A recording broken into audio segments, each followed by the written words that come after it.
Personne n'aurait imaginé qu'un simple murmure dans les couloirs d'un hôtel espagnol allait briser l'élan d'un homme promis à marquer l'histoire du football français. L'histoire de Jean-François Larios n'est pas seulement celle d'un milieu de terrain élégant, aux pieds soyeux et à la vision de jeu rare. C'est aussi celle d'un destin fracassé par une rumeur sulfureuse, si explosive qu'elle allait, en quelques jours, détruire les liens les plus sacrés au sein de l'équipe de France. L'été 1982 devait être le sommet de sa carrière. Larios faisait partie des piliers du milieu tricolore, celui qu'on imaginait former avec Michel Platini une paire de rêves. Capable de conquérir le monde. Les Bleus s'apprêtaient à écrire l'une des plus belles pages de leur histoire, et lui était prêt à y apposer sa signature. Mais en coulisses, loin des caméras et des stades, un autre match se jouait. Un match invisible, plus impitoyable que toutes les batailles menées sur le terrain. Une rumeur. Un nom chuchoté avec un autre. Dans un contexte interdit. On parlait d'une liaison secrète avec Christelle, l'épouse de Michel Platini. Était-ce vrai? Était-ce inventé? Dans ces instants, peu importait la vérité. Car le poison du doute s'était déjà infiltré. Les regards changeaient, les mots devenaient froids, et le vestiaire se scindait en silence pesant. Le football, ce sport d'équipe par excellence, ne pardonne pas la fracture intime. Jean-François Larios allait découvrir que, parfois, ce qui se passe en dehors des quatre lignes peut être plus meurtrier que n'importe quelle défaite. Son été de gloire allait se transformer en hiver précoce. Pour comprendre l'onde de choc provoquée par l'affaire Larios, il faut replonger dans la France footballistique de la fin des années 1970 et du début des années 1980. Le pays sortait d'une longue traversée du désert. Depuis la Coupe du Monde 1966, les Bleus n'avaient plus brillé sur la scène internationale. Mais une nouvelle génération, talentueuse et ambitieuse, s'apprêtait à changer le visage du football tricolore. Parmi eux, un joueur allait vite se démarquer par son élégance et sa maîtrise du ballon, Jean-François Larios.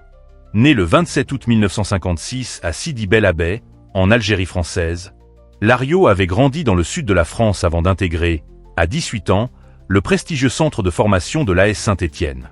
Très vite, sa patte gauche subtile, sa lecture du jeu et sa capacité à dicter le tempo des rencontres en firent l'un des chouchous du chaudron. Avec ses passes millimétrées et son style racé, il incarnait l'idéal du meneur de jeu à la française. À Saint-Étienne, il connut les joies des titres nationaux, les joutes européennes et la ferveur populaire. Sa carrière prit une dimension internationale lorsqu'il fut appelé en équipe de France en 1978. Au fil des matchs, il s'imposa comme une pièce maîtresse du milieu de terrain. En 1980, il fut même élu joueur français de l'année, symbole de sa reconnaissance par la presse et le public. La Coupe du Monde 1982, organisée en Espagne, devait être l'apothéose. Les Bleus, emmenés par Hidalgo, avaient pour fer de lance Michel Platini, Alain Giresse, Marius Trésor et Jean-François Larios. Ensemble, ils formaient un collectif solide, capable de rivaliser avec les plus grandes nations. Larios, avec son profil de relayeur capable de se projeter vers l'avant, complétait idéalement la vision et la précision chirurgicale de Platini. Les supporters rêvaient d'un duo magique, symbole d'un football conquérant. Mais derrière les sourires officiels, le ver était déjà dans le fruit. Une tension diffuse s'installait. Imperceptible pour le grand public, mais bien réelle dans les coulisses. Les confidences entre coéquipiers se faisaient plus rares. Les regards, parfois, se détournaient. Le stage de préparation, censé forger l'unité, devenait un terrain miné. On chuchotait des mots interdits, des histoires que personne n'osait confronter à la lumière. Et Larios, sans le savoir peut-être, se tenait au centre de cette poudrière émotionnelle. L'été espagnol ne serait pas seulement celui d'une épopée sportive. Il deviendrait le théâtre d'un drame intime où l'amitié, la loyauté et la confiance allaient être mises à rude épreuve. Un drame qui, en l'espace de quelques jours, allait transformer un joueur adoré en paria silencieux. Au tournant des années 1980, Jean-François Larios est à son zénith. Sur le terrain, il allie élégance et efficacité. Un milieu relayeur capable d'orchestrer les attaques comme de briser les offensives adverses. À Saint-Étienne, les chants à sa gloire se mêlent à l'odeur de poudre verte des fumigènes. Son parcours en club est jalonné de succès. Prêté à Bastia en 1977-1978, il contribue à l'épopée corse en Coupe UEFA. À mesure que la Coupe du Monde 1982 approche, un événement invisible aux yeux du grand public commence à éroder cette ascension. Dans le huis clos des hôtels et des vestiaires, une rumeur prend racine. Larios entretiendrait une liaison avec Christelle, l'épouse de Michel Platini. Le choc est immense dans un groupe où Platini n'est pas seulement le capitaine technique, mais aussi le leader affectif. Au départ, rien n'est officiel. Mais l'atmosphère change. Certains coéquipiers s'éloignent, d'autres se murent dans un silence pesant. Les entraînements perdent leur légèreté habituelle.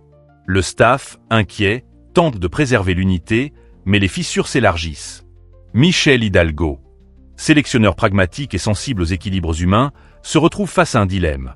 Préserver le talent de Lario ou protéger l'harmonie fragile d'un groupe en quête de gloire, qui jusque-là se voyait comme une pièce maîtresse de la machine bleue.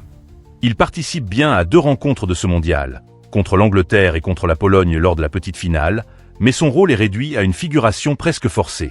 Après l'Espagne, le couperet tombe, Lario n'est plus rappelé en équipe de France. En l'espace de quelques semaines, il est passé du statut de joyau national à celui d'homme encombrant.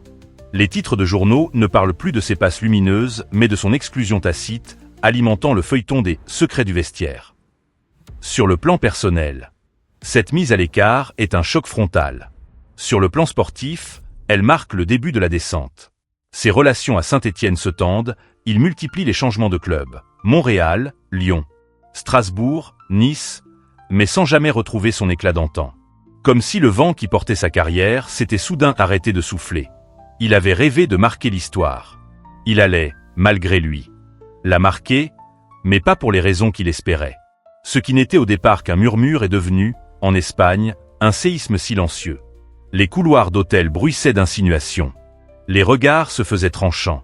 Ce qui se jouait désormais n'était plus du football, mais une affaire de cœur et de trahison perçue. Jean-François Lario se retrouvait pris dans une spirale qu'il ne contrôlait plus. Les conversations avec Platini étaient réduites au strict minimum, souvent via un intermédiaire. Les repas d'équipe perdaient leur convivialité, les éclats de rire disparaissaient. Dans un vestiaire, il n'y a rien de plus destructeur que l'absence de confiance. Et, pour Lario, cette absence était devenue un mur infranchissable. Les journalistes, eux, ne savaient pas encore tout. Mais certains flairaient quelque chose. Des questions plus directes commençaient à tomber en conférence de presse. Michel Hidalgo, le visage fermé, esquivait avec des réponses vagues. Nous parlons uniquement de football. Mais dans le secret des réunions, le choix était déjà arrêté. Lario serait maintenu en marge, utilisé au strict nécessaire, et son avenir en bleu semblait compromis. Quelle que soit l'issue du tournoi. Dans son autobiographie publiée bien plus tard, J'ai joué avec le feu, Lario admettra à demi-mot avoir franchi des limites. Tout en insistant sur le fait que la vérité exacte n'avait jamais été dite. Il décrira aussi la sensation d'isolement total. C'était comme jouer au milieu d'un désert. Les visages familiers me semblaient étrangers. Sur le terrain, la fracture intérieure se voyait. Face à l'Angleterre, il manquait de tranchant. Contre la Pologne. Lors du match pour la 3e place, il jouait sans l'étincelle qui avait autrefois illuminé son jeu. Ce n'était pas qu'une question de forme physique. C'était l'ombre du scandale qui plombait chaque geste, chaque course. Les médias français finirent par capter l'odeur du sang. Après l'élimination cruelle contre l'Allemagne à Séville, l'attention se détourna de l'exploit et du drame sportif pour glisser, insidieusement, vers les histoires de vestiaire. Les titres restaient prudents, mais la rumeur se propageait dans les cafés, les clubs de supporters, les rédactions. Et comme souvent, plus le silence officiel persistait, plus l'imagination populaire s'enflammait. Pour Lario, le retour en France fut glacial. Plus d'ovations, plus de bienvenues chaleureuses. À Saint-Étienne, les tribunes étaient partagées. Certains l'applaudissaient encore pour ses exploits passés, d'autres murmuraient que sa présence portait malheur. Les invitations en sélection cessèrent brutalement. La porte bleue, celle qu'il avait tant rêvé d'ouvrir, s'était refermée d'un claquement sec. Et le plus cruel, c'est que dans cette affaire, la vérité n'a jamais été gravée dans le marbre. Était-ce un amour interdit? Un simple malentendu gonflé par les jalousies? Ou un mélange des deux? Peu importe, aux yeux de beaucoup, la condamnation était déjà tombée, implacable.